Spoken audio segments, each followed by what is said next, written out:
India AI impact summit 2026।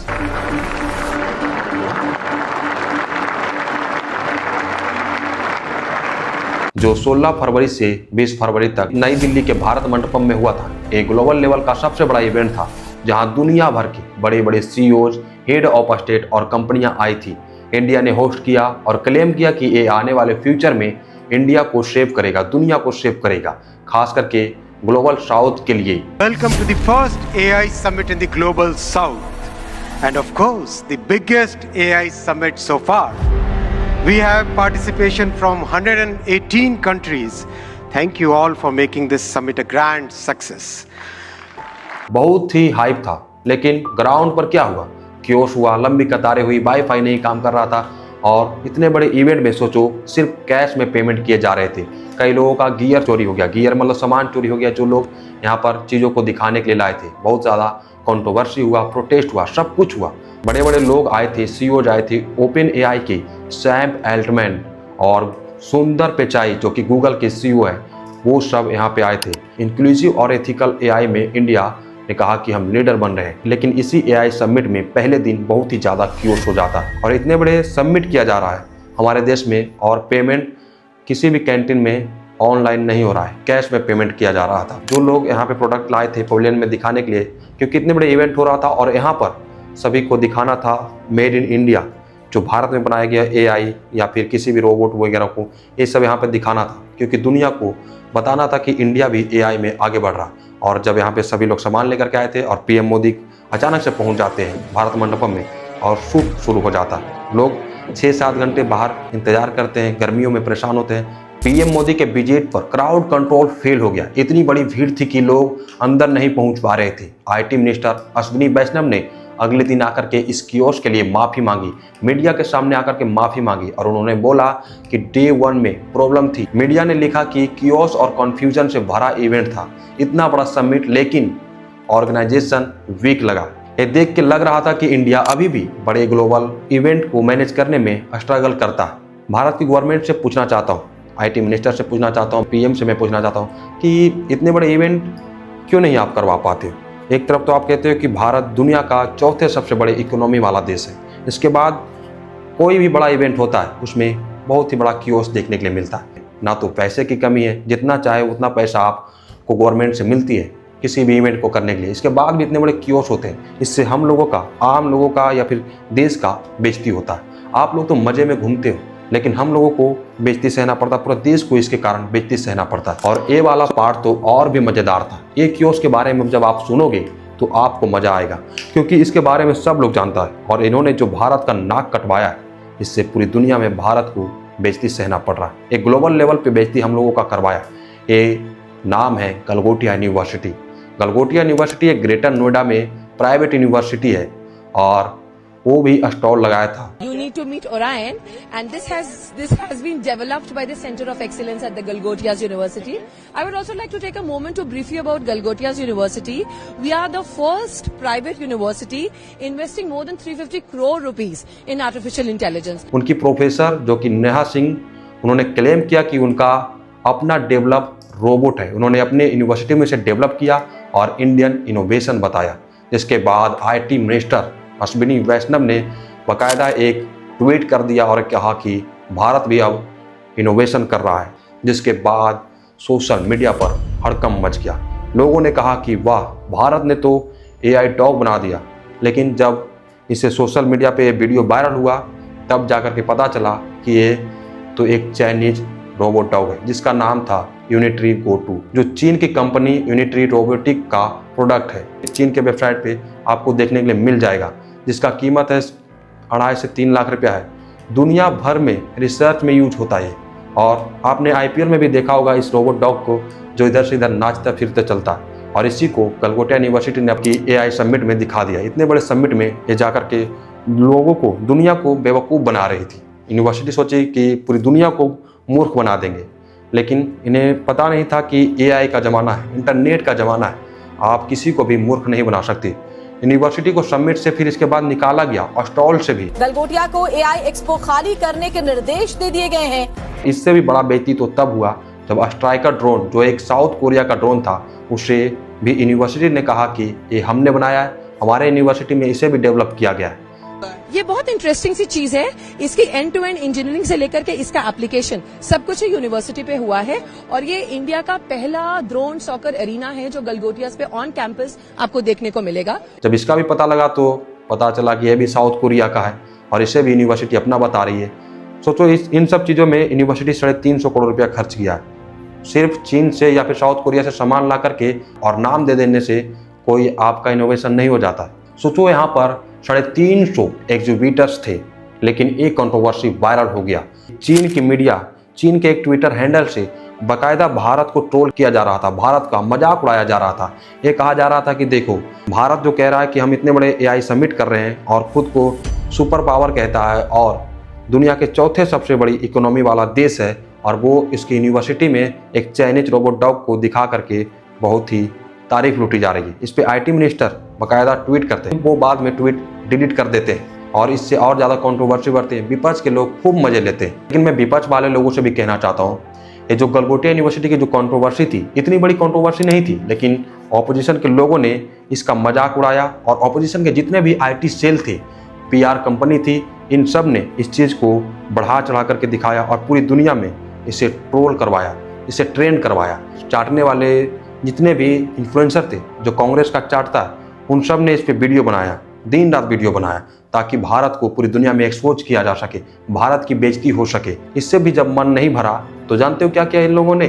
India AI summit में Indian youth Congress के कुछ कार्यकर्ता चुपके चोरी से चोर की तरह, मतलब स्टूडेंट की तरह, और कि वो फेक रजिस्ट्रेशन करवा करके क्यूआर कोड को स्कैन करके इतने बड़े एआई समिट में घुस जाते हैं 5 नंबर हॉल में और जा करके यहाँ पर हड़कंप मचाते हैं।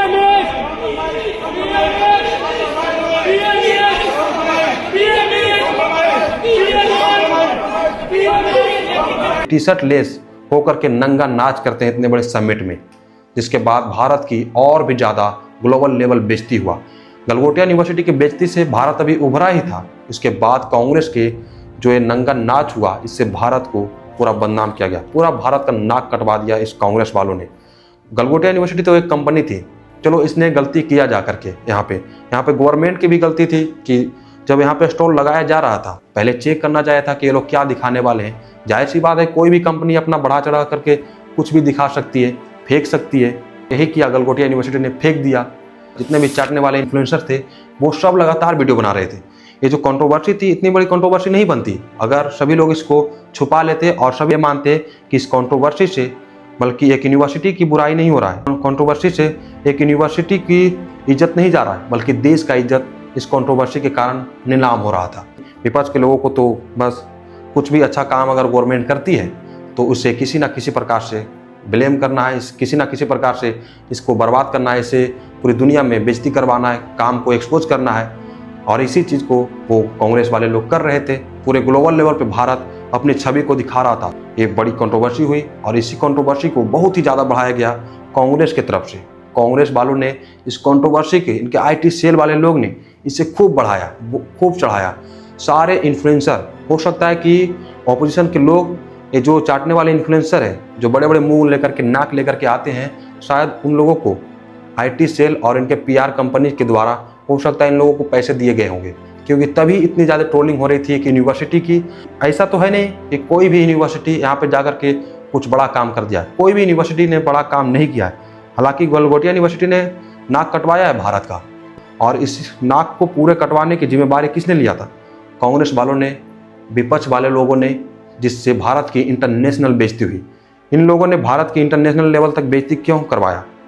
क्योंकि उन्हें वोट चाहिए थे। उन्होंने वोट बैंक के लिए एक गलगोटिया यूनिवर्सिटी को टारगेट करके, जहाँ की गलगोटिया यूनिवर्सिटी से किसी भी पार्टी का दुश्मनी क्या था? किसी का भी नहीं था इस यूनिवर्सिटी से पर्सनल दुश्मनी, लेकिन एक यूनिवर्सिटी को टारगेट किया जा रहा था, इस कंट्रोवर्सी को बड़ा किया जा रहा था ताकि भारत की बेइज्जती हो। और भारत की जब बेइज्जती होगी तो कहीं ना कहीं प्रधानमंत्री की भी, मोदी का भी बेइज्जती होगा, और मोदी का जब बेइज्जती होगा तो आने वाले चुनाव में हमारी जीत होगी, हमें ज़्यादा वोट मिलेंगे। वोट बैंक के लिए ये सब कंट्रोवर्सी को पूरे इंटरनेशनल लेवल तक पहुंचाया गया, और इसी चीज़ का फ़ायदा उठा रहा था चीन खूब मज़े ले रहा था ट्विटर पे। और एक तरफ पाकिस्तान भी हो सकता है मज़े ले रहा होगा, लेकिन पाकिस्तान बेचारा क्या करे? एक तरफ से वो रो भी रहा होगा कि आज इंडिया इतने बड़े समिट कर रहा है, अब इंडियन यूथ कांग्रेस के लोग जाकर के नंगा नाच करते हैं, यहाँ पर इतने बड़े समिट में जाकर के नंगा नाच करते हैं और भारत को पूरी छवि खराब करने की कोशिश करते हैं। जिसके बाद पुलिस आती है और इन सब को घसीट करके, और यहाँ पर जितने भी लोग थे इन सब को पीट करके, बेरहमी से कुत्तों की तरह पीट करके उसे पुलिस के हवाले कर देती है। पुलिस इन सब का बहुत ही अच्छे तरीके से खातिरदारी कर रही है। राहुल गांधी को पीएम बनने की इतनी जल्दी हो गई है कि वो भारत के लिए कुछ भी कर सकते हैं, भारत में वो कुछ भी कर सकते हैं पीएम बनने के लिए। इतने बड़े समिट में कार्यकर्ताओं को भेज करके भारत को बेइज्जती करने की कोशिश की है। भारत की छवि को इंटरनेशनल लेवल पे खराब करने की कोशिश कर रहे थे ताकि भारत सुपर पावर ना बने, एआई में लीडर ना बन सके, और जिससे भारत की छवि खराब होगी तो जाहिर सी बात है मोदी की छवि खराब होगी, और जब मोदी की छवि खराब होगी तो जाहिर सी बात है कांग्रेस की छवि बढ़ेगी, और कांग्रेस की जब छवि बढ़ेगी तो वोट बैंक बनेगा, और इसी वोट बैंक के लिए ये सब किया गया। मैं राहुल गांधी से पूछना चाहता हूँ कि आप मतलब पीएम बनने के चक्कर में इतने पागल हो गए हैं, पागलपंती आप में आ गई है कि आप कुछ भी कर देते हैं, देश विरोधी काम करते हैं, देश विरोधी काम करवा देते हैं। सोचिए आज इसकी वजह से देश की छवि खराब हो रही है। एक गलगोटिया यूनिवर्सिटी ने जो काम किया इससे तो देश का नाम खराब हुआ ही। ऑपोजिशन ऑफ लीडर होने के नाते आप में तो थोड़ी समझदारी होनी चाहिए थी। आप इतने बड़े घिनौने काम करके किसी भी प्रकार से आप पीएम नहीं बन सकते। अगर आपको पीएम बनना है तो अच्छे काम ही करने पड़ेंगे, देश विरोधी कामों से कोई नहीं पीएम बनता। मैं जानता हूँ कि राहुल गांधी कुछ टोपी वोटर्स के लिए ये देश विरोधी काम करते हैं, क्योंकि इनके वोटर्स जो है जाहिर सी बात है टोपी वोटर्स हैं, और टोपी वोटर्स देश विरोधी ही होते हैं, और देश विरोधी वोटरों को वो खुश करने के चक्कर में कंट्रोवर्सी को बढ़ाया और भारत की छवि को पूरी दुनिया के सामने एक्सपोज करने की कोशिश की। अखिलेश यादव और सपा के नेता ये कह रहे थे कि गलगोटिया यूनिवर्सिटी ने भारत की नाक कटवा दी। कांग्रेस के लोग भी खूब मजे ले रहे थे, ट्विटर पे मीम्स बना रहे थे, मीम्स शेयर कर रहे थे। लेकिन मैं उन सब कांग्रेसियों से और सपा वाले से मैं पूछना चाहता हूँ कि क्या आपने कभी सपने में भी देखा था इतने बड़े समिट कर पाएगा कभी भारत, या फिर कभी आप लोग सपने में भी कर पाएंगे? आप लोग बस वही करेंगे, जातिवाद, हिंदू मुस्लिम के वोटरों के चक्कर में, कुछ लोगों को खुश करने के चक्कर में जातिवाद, हिंदू मुस्लिम ही कर पाएंगे, गुंडा राज, यही सब आप लोगों के दिमाग में है, और यही सब आप लोग करके और अपना दुकान चलाते रहेंगे। आप लोगों ने सपने में भी नहीं सोचा होगा कि भारत आने वाले समय में इतनी बड़ी समिट और इतने बड़े बड़े मतलब ग्लोबल लेवल के समिट किया जाएगा भारत में। लेकिन जब भारत सरकार ये सब समिट करती है तो आप लोग क्या करते हैं? भारत को पूरी दुनिया के सामने एक्सपोज करते हैं, और जब इससे भी आप लोगों का मन नहीं भरता, जब इससे भी भारत एक्सपोज नहीं होता है तो आप लोग क्या करते हो? जाकर के नंगा नाच करते हो। ये लोग चाह रहे थे किसी ना किसी प्रकार से इसे खराब किया जाए, इसे किसी ना किसी प्रकार से पूरी दुनिया के सामने एक्सपोज किया जाए, और हुआ भी। पहले दिन क्योस हुआ, दूसरे दिन गलगोटिया यूनिवर्सिटी की कंट्रोवर्सी हुई, और जब इन सब से भी गवर्नमेंट ने मतलब सब चीज़ को संभाल लिया, हैंडल कर लिया, तो इन लोगों को लगा कि अब तो भारत की वाहवाही हो रही है पूरी दुनिया में, पूरी दुनिया इनकी तारीफ कर रही है, भारत की तारीफ हो रहा है, और भारत की तारीफ हो रहा है तो मोदी को वोट मिलेगा इससे ज़्यादा, और ये लोग फिर जाकर के नंगा नाच कर देते। सोचो, ये लोग वोट के लिए भारत को इतने बड़े इवेंट में नंगा नाच करके बदनाम करते हैं। और अभी कांग्रेस और बीजेपी को लेकर के खूब प्रोटेस्ट हो रहा है। बीजेपी के लोग कांग्रेस के दफ्तर में जाकर के तोड़ फोड़ कर रहे हैं। सोचो, एक तरफ अभी एआई समिट खत्म हुआ और दूसरी तरफ बीजेपी के लोग जाकर के कांग्रेस के दफ्तर में तोड़ फोड़ कर रहे हैं। यहाँ पे किसी का सर फट गया, किसी का माथा फट गया, किसी का हाथ टूट गया, टमाटर फेंक रहा है, कोई बोतल फेंक रहा है, और दोनों तरफ से झड़प हो रही है। और इन सब में आप लोग मत पड़िएगा, क्योंकि ये दोनों पार्टी अपने अपने वोट बैंक को खुश करने के लिए सब प्रोटेस्ट कर रहे हैं। कोई बोतल फेंक रहा है, कोई मारपीट कर रहा है, सब वोट पाने की एक तरीका है। क्योंकि ये लोग अपने अपने वोटर को खुश करने के लिए, वोटर्स को खुश करने के लिए और ये दिखाने के लिए कि हम सही है तो हम सही है, ये सही वाला गेम खेल रहा है। तो ये सब में आप लोग मत पड़िएगा। यूथ कांग्रेस के जो प्रोटेस्ट थे ये पीएम के खिलाफ था, लेकिन तरीका गलत था। इंटरनेशनल स्टेज पर ऐसे प्रोटेस्ट कभी भी भारत एक्सेप्ट नहीं करेगा। अगर आपको प्रधानमंत्री बनना है तो अच्छे तरीके से प्रोटेस्ट कीजिए। आप हर बार भारत के विरोध वाले ही प्रोटेस्ट करते हैं, एंटी इंडियन प्रोटेस्ट करते हैं, क्योंकि आप अपने वोट बैंक को खुश करने के लिए एंटी इंडियन प्रोटेस्ट करते हैं। चाहे वो वोट चोरी हो या फिर डिक्टेटरशिप हो, चाहे संविधान बचाने की बात हो, सब के सब आपके protest anti Indian, against Indian protest होता है।